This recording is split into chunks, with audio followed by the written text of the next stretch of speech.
Upside here in the short term, S&P, quite interested to just keep an eye on the pivot level, short-term trend line going back to yesterday morning's UK S&P futures high that we had a couple of tests at that level. Be interested to see how we respect that pivot coinciding with that trend line near term. On the higher time frame, just zooming out a little bit, really important on the daily that we actually held up at this rectangle level. That's what we were looking at yesterday, which was that area of support that's been in play really through April, mid-April, and also through May so far. And despite the heaviness of some of the initial downside that we saw yesterday materializing, the price held up at that level and we closed firmly above it. And again, we've had a retest in the overnight Asia Pacific session and a firm bounce once again. On that point, again, interesting on the technicals on the higher time frames for the Nasdaq as well in a somewhat similar fashion. So here, just looking on the 120, and you can see this is what we were really looking at yesterday, was those previous highs that we had in late March, that fib retracement of the 25th of March low to the record high that we had on late, I think 29th of April. And it really pushed through there quite quickly, had a little hesitation at that level, then dropped down yesterday when we were seeing some of that initial pressure down to that low you can see back here on the 31st of March. And then we saw this really strong recovery from the low, and then it's just drifted a little south in the Asia Pacific session. Asia as a region generally was lower following that kind of weaker handover from the States. Taiwan was a particular weak area. They were down as much as 6% at one time, falling from all-time highs. But a few things here then. On the daily on the Nasdaq, this is something we were looking at yesterday, which is that 100 DMA, the blue line, and again that kind of horizontal resistance turns support level. And we looked like we were firmly through that 100 DMA, but because of that ramp that we saw shortly after, I think it was around the European close, then we actually closed above it. So for now, then we continue to watch this with interest, and obviously today's number could well be the catalyst to whether or not we've now seen the weekly low, or do we in fact then continue to push lower. Currency markets, the Dixie was a little firmer overnight, but as Europe has stepped into the market, it's weakened a touch. You can see here cable, euro dollar, just generally respecting a near-term range for the moment. You can see that quite well defined here on the 30-minute chart in cable futures.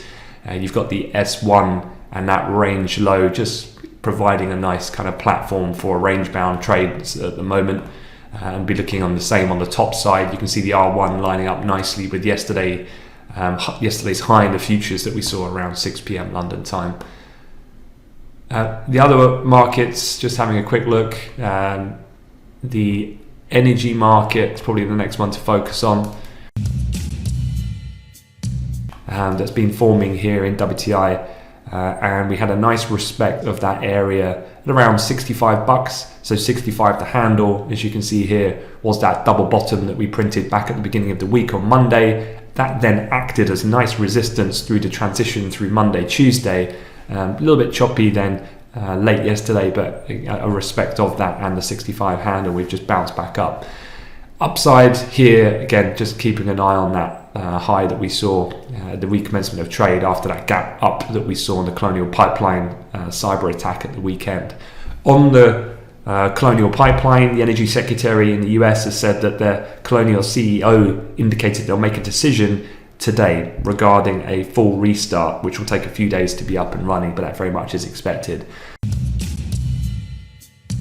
But a couple of things I wanted to talk about, and I've got this picture of Fed member Brainard, who is a board member as well as a voter then, and sitting on the board means she sits there for a number of years rather than a rotational president. So she's right up there, seniority, and she had some comments yesterday that I think were very meaningful. But in order to paint the picture, Headline US CPI today is expected at 3.6%.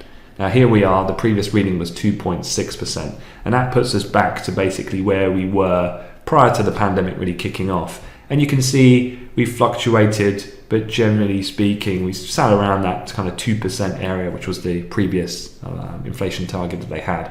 We know now, though, that the Fed have adopted an average inflationary targeting kind of mechanism.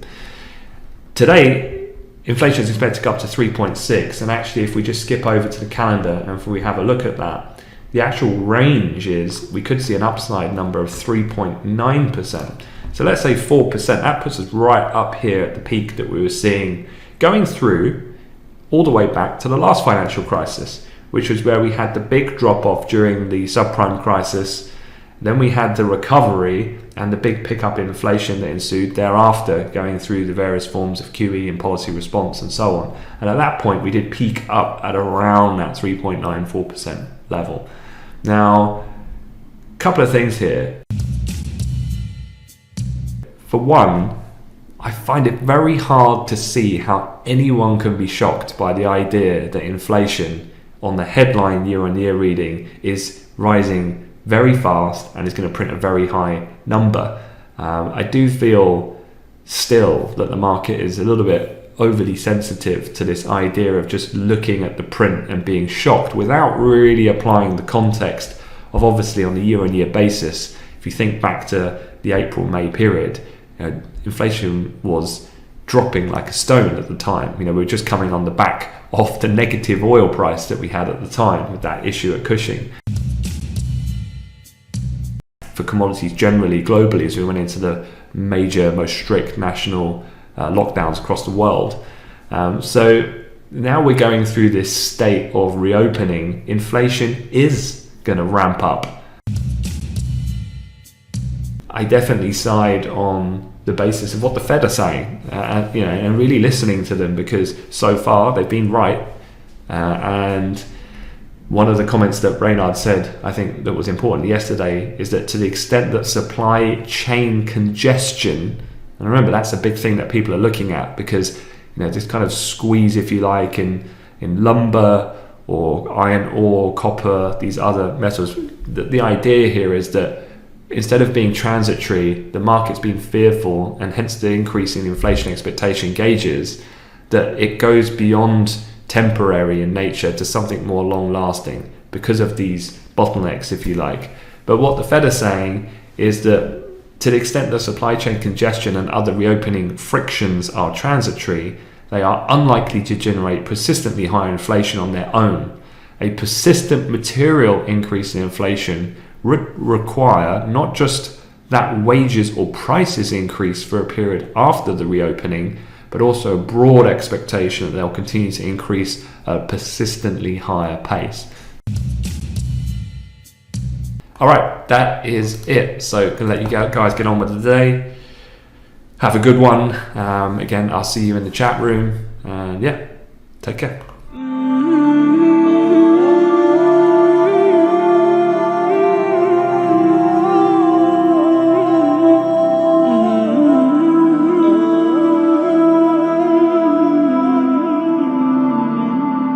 Oh